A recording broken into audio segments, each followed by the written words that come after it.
In part 2 of this video series on how to work with classic tweens in Flash, we edited the first animation so that it turned from this to this. Here in part 3, we're going to edit the animation once again. Instead of having it move this way, we're going to make the circle move in this direction instead. We won't be adding any more keyframes in order to change this animation.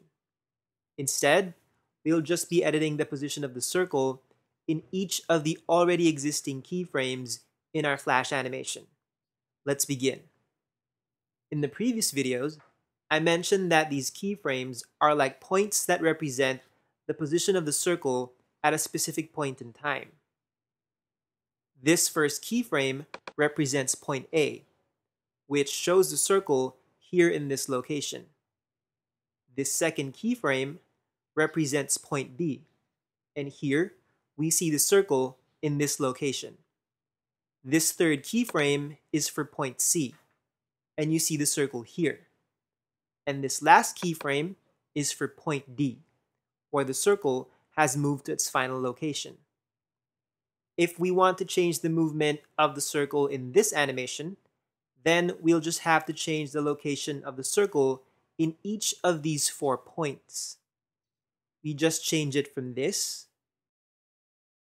to this. As you can see, for both of these examples, the paths that the circle takes both have 4 main points. The only thing that's different is the location of the circle for each point. For this one, the circle is here at point A, while for this one, the circle is here, and so on.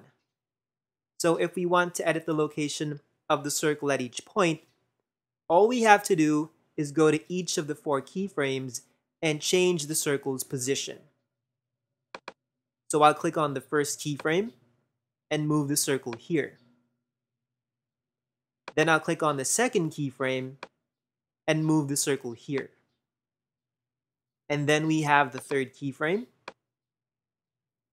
And lastly, we have the fourth keyframe.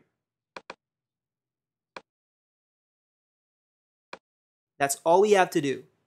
The classic tweens in between the keyframes will automatically adjust the animation to reflect the new position of the circle at each point. And now, let's test the movie.